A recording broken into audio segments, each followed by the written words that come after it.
अरे कौन है? एक तो मेरे घुटनों में दर्द है, ऊपर से बैल पे बैल बजाए जा रहे।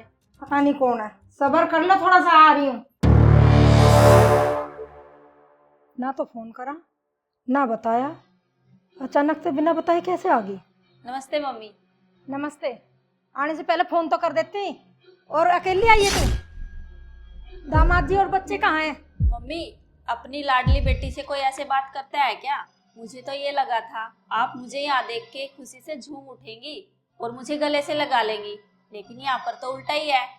आप दुनिया की पहली ऐसी माँ है जो अपनी बेटी को यहाँ देख के खुश होने की बजाय परेशान हो रही है। और क्या मैं अपने घर अकेली नहीं आ सकती, या हर बार आपके दामाद जी और बच्चों को लेके आना जरूरी है? अब मैं बाहर ही खड़ी रहूंगी क्या? अपनी बेटी को अंदर नहीं बुलाओगे?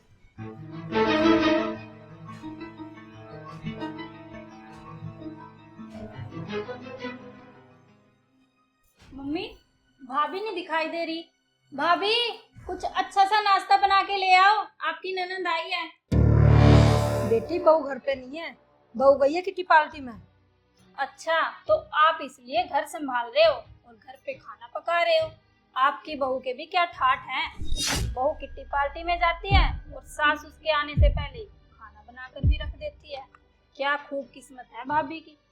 और मम्मी, मेरी किस्मत देखो, मेरी सास तो कभी मुझे एक गिलास पानी तक भी नहीं देती। बेटा, तो अपनी सास से एक गिलास पानी की उम्मीद कर रहे हैं?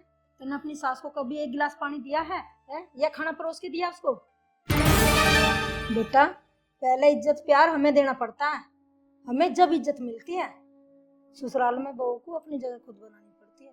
इतनी आसानी से कुछ नहीं मिलता। ससुराल में रही कहाँ है? जब तेरा मन करे मायके में जब भी सामान उठा के चली आवे। मायका ससुराल एक शहर में होने का मतलब यूं ना तू रोज रोज चली आवे उठा के बैग।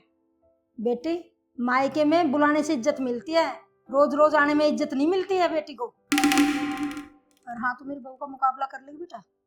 ना तो अपने मायके में बिना बुलाई जाती है और ना उनके काम में दखलंदाजी करती कभी भी। और हाँ बेटा, जब वो घर में रहे ना, मुझे किसी काम में हाथ नहीं लगाने देती। वो बाहर चली गई तो मैंने काम कर लिया, क्या बुराई होगी? वो मुझे कोई काम नहीं बता के गई, मैं अपनी मर्जी से काम कर रही थी बेटा। अपनी बेटी को माँ से ज्यादा कोई नहीं जान सकता। तेरे ससुराल वाले तो बहुत अच्छे हैं, तू ही उनके साथ निभाना नहीं चाहती। का मायका मायका होवे, ससुराल ससुराल ही होवे। मायके में अपनी मर्जी चल सकती है, पर ससुराल में तो उनका दिल जीतना पड़े। बेटा, बड़े छोटों को सबको इज्जत देनी पड़ती है, पूरी जिम्मेवारी से रहना पड़ा है बहू को ससुराल में, जब जाके इज्जत मिला है बहू को। बेटा, तू ना अपनी जिम्मेदारी निभाना चाहती, इसीलिए रोज रोज मायका चली आती है तू। जब तू यहाँ की भी हुक्म चलाती है, हैं? मुझे ही तेरा व्यवहार पसंद नहीं है, तेरे ससुराल वालों को कैसे पसंद होगा? हाँ बेटा, तू क्या कह रही थी? अब तेरी बहू के ठाठ है।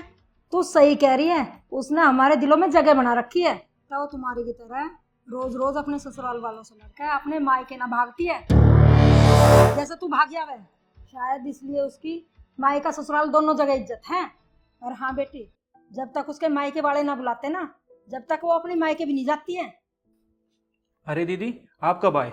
मुझे फोन कर देते, मैं आ जाता आपको लेने। अरे नहीं नहीं भाई, मैं ना बस जा ही रही हूँ। वो मेरी सास का फोन आया था ना, वो छत से गिर गई है, फिर आ जाऊंगी तुमसे मिलने। इसमें कौन सी बात है? दीदी रुको तो। दीदी, अरे जाने दे, क्यों रोक रहा है इसको? पहले अपना घर संभालेगी, जब आएगी मायके। मम्मी अभी तो दीदी आई थी, एक दो दिन रुक जाती तो क्या हो जाता। अरे हो क्यों ना जाता? तेरी बहू जावे बिना बुलाए, क्यों रोज रोज मुंह उठा के चली आवे? जान दे, जब ये कल आएगी से इसका रोज रोज का काम हो रहा। जा बेटा, आराम कर ले, बहू भी आने वाली हो रही होगी। राम राम दोस्तों, मेरी बेटी मायके में ससुराल से लड़के आ गई। अब मैंने उसे वापस भेज दिया। कमेंट करके ये बताओ मैंने अच्छा किया या बुरा किया। राम राम दोस्तों, जय श्री राम।